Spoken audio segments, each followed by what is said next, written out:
And now it's time to recap week 6 with my main man, director of Fireball Operations, the one and only Thomas Scott. What's good, Thomas?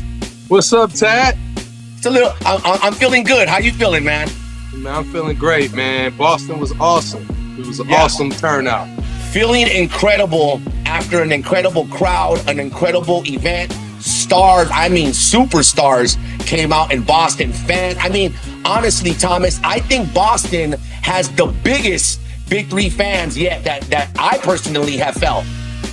We know Boston is a big-time sports town, but the support that they showed us was like second to none. Probably our biggest turnout of the season.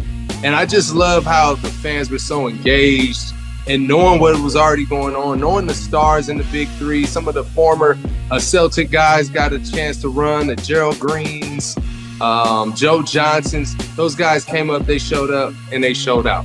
Yo, and speaking of former stars that showed out to Boston, one of them is Tony Allen. Let's start with Three's Company taking on our current Big 3 champions, Trilogy. Yeah, I mean, that was a primetime game, kicking everything off.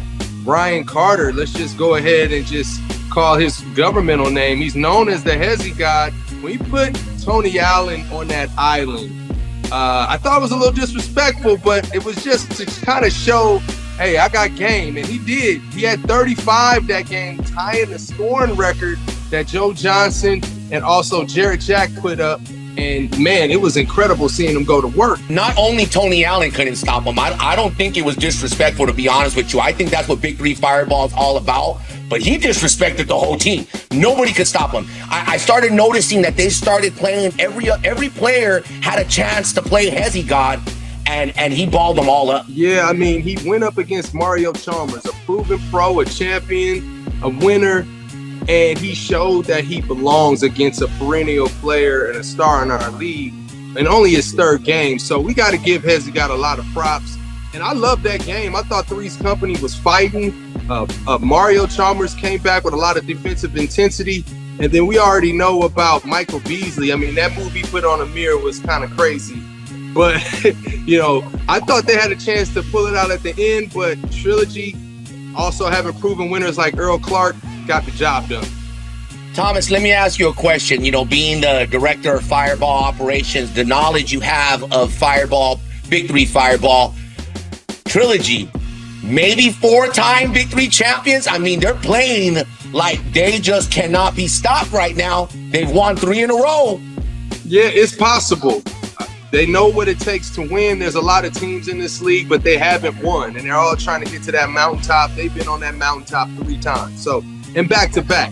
And if they go for the 3-peat, they are really the real Trilogy, and they're really going to live up to their name. I would be that. In a way, I don't want them to win, but in a way, I totally want them to win. It's like a double-edged sword. You want them to do it for history, but at the same time, you want to see another team, take the Julius Erving Trophy, of course. You know what I'm saying?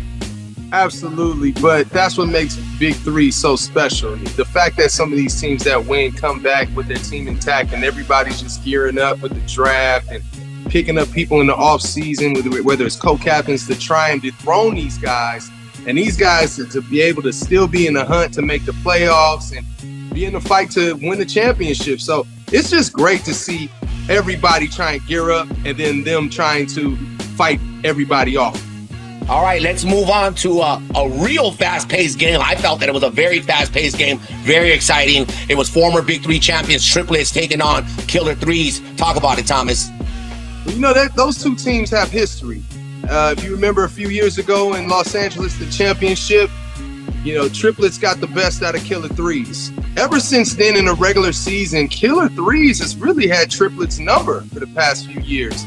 They get up for that team for some reason, and they got up early with Franklin Sessions kind of just getting into the paint and finding open teammates like Dante Green as well as Josh Powell. And when he's playing in space and he has confidence and his motor is going, they're tough to beat. I thought they played great defense against the Triplets. They didn't have enough, and towards the end, it was kind of a lopsided win. Absolutely. They fell apart 51-33. They almost won by 20 points. And a deficit like that in the Big 3 is huge.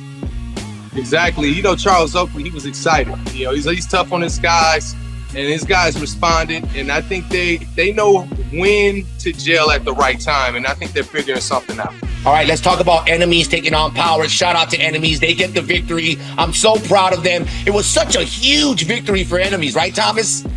I agree, and argumentably, they may be the best team in the league. If you really look at the numbers and teams that they beat, they're a team to be reckoned with, and Nick Young is taking the reins as head coach right now. But I'm really impressed with Jordan Crawford and his scoring ability. We all know he's a bucket, but he's proven it every week, as well as Elijah Stewart. His one of my favorite players, hands down in the league, is Elijah Stewart, man. For those that don't know, please look this man up. He is a baller. He is a shot caller. He's Elijah Stewart.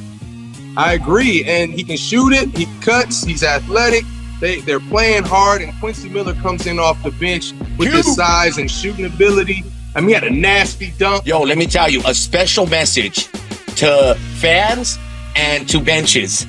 Stop heckling Enemies. When you heckle them, when you talk down on them, when you start shooting things from the crowd, they get mad and they win game. Especially Isaiah Austin. Isaiah Austin ain't playing with that, man. He loves the heckling because I feel like it motivates him and it shoots them this fire to play Fireball 3.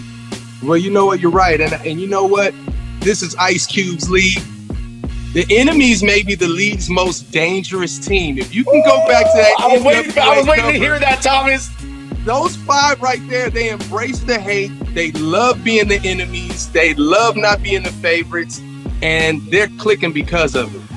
All right, man. Speaking of a hot team in the Big 3, now you're saying Enemies might be the hottest team anymore. What about the Ghost Ballers? They had a huge victory over Three-Headed Monsters. Mike Taylor right now is playing out of his mind. He is an all-star right now, trying to lead his team to a championship. And he was on fire last week. All those threes he was knocking down, he just couldn't be contained. And right now they are moving to the beat of his drum. And I thought also throwing Darnell Jackson in the starting lineup to match up against Reggie Evans was a great call by Iceman.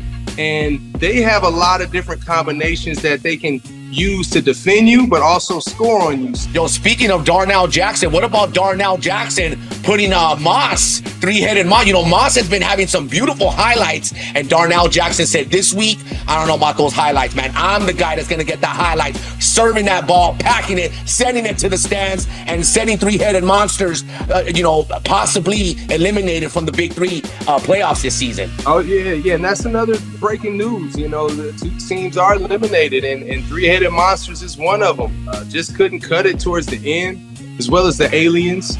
And, Ghost Ballers knows what time it is. They're trying to play for the playoffs and the championships. Their record indicates they have a chance. And mathematically, Three-Headed Monsters just trying to hold on, and they just lost their grip. Okay, man, let's talk about the Ball Hogs taking on Bivouac. Thomas Scott, Director of Fireball Operations, break it down. Probably one of the best teams shooting the ball is the Ball Hogs with Jody Meeks and Leandro Barbosa. I just love the way that they move. And it feels like Jody Meeks and Leandro Barbosa are on one accord. They know when a shot goes up on defense, they get the rebound, they cut, they get to the three-point line, they're playing with energy. And they're another team right now. It's just awesome to see with Ball Hogs and their history of kind of being in the back of the pack the whole time Big 3 has been existed. And right now, they have a chance, and they're jockeying for that number 1 spot as well. Let me tell you, Thomas, they're walking with confidence. They're playing with confidence. Rick Barry walking with his head up, not walking with his head down. I could always see how these L's affect Rick Barry in the past years. But this season, Rick Barry's looking hot. He's feeling good. He's complimenting his team, and he's walking with his head up. That's how I like to see champion Hall of Famer Rick Barry. Yeah, and he always said shooting. He's always talked about shooting. He finally got it. He always talks about ball movement, body movement. He's finally got it. And you know what? He knows what he's talking about. Absolutely, man. And you know what you're talking about when it comes to aliens. Because last week you had said, yo, come on, man. Just don't go out, all losses. You got to win one. They did win one. And they didn't go out at least, 0 for 6. They went out with a win at least. Talk about that, Thomas. Yeah, they didn't go 0 for Winfrey, okay? They won one for the Gipper. And you got to give them credit. I gave Rick Mahorn a lot of crap about it.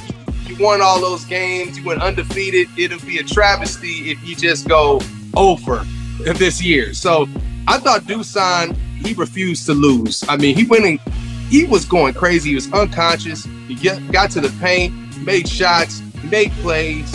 And that was the Dusan we've been waiting to see. I think a lot of their troubles have been Dusan really not getting into a groove, honestly. And finally, he found it, but way too late. And you got to give him props. They beat a tough team, Tri-State, who was without Jason Richardson. Justin Dentman missed a lot of shots. But at the end of the day, we got to give Aliens some props, finally. Absolutely, man. And I had a chance to talk to Coach Mahorn. So professional, such a level of respect that he has for all the teams in the Big Three. But the way he broke down his season, it was kind of sad to hear, but at the same time, so professional in the way he gave his, you're talking about a coach that went undefeated in his first season at the Big Three, winning a championship, and almost this season going all else. But the professionalism and the way he kept it, the way we had our conversation, much props and much respect to the legendary Coach Rick Mahorn. Sorry the season did not work out for you guys. We'll see you next year. I also had a chance to talk to Dusan. I had a chance to talk to a couple other members of the Aliens, and yeah, man, they're coming back strong next year. Hopefully Aliens had a lot of problems this year. Visas, players, just coming in late. I feel bad for Aliens. Yeah, but you know what? There's no excuse. You got to produce, and that's just what it is. You got to be conscious of, the teammates you want as far as being a player captain. You got to be conscious of who can help you, who's going to understand how to play 3-on-3 fireball and really make an impact immediately. And it took a while for them to find some combinations. They went and got Will Bynum and then, Derek Byers and different things. And it was hard for them to get a little bit of chemistry. But hopefully they go back to the drawing board. They watch a lot of film and they come back focused and they get some troops that can help them for battle.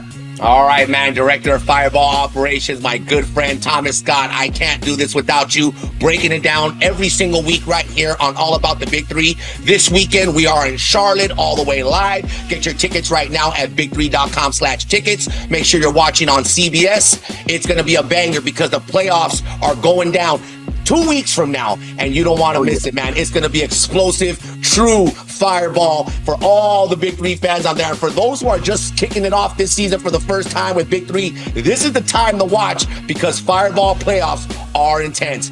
Director of Fireball Operations, my main man, Thomas Scott, thank you so much. Anything you want to say before we get on out of here?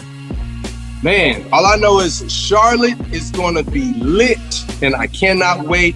Tune in to CBS. If you can't get down there and see it in person, make sure you're tuned in Saturday. It is going up, and it's going to be fire. Thomas, thank you so much, man. We'll see you in Charlotte. The playoffs heat up, the gloves are coming off as the Summer of Fire rages on Saturday. The Big Three rolls into Charlotte with all the biggest stars shining bright. Dr. J, ISO Joe, the Iceman, the Glove, the Brazilian Blur, legends like Michael Beasley, Mario Chalmers, Gerald Green, Jason Richardson, Katino Mobley, and more. It's all going down Saturday at 1 p.m. Eastern, 10 a.m. Pacific, right here on CBS.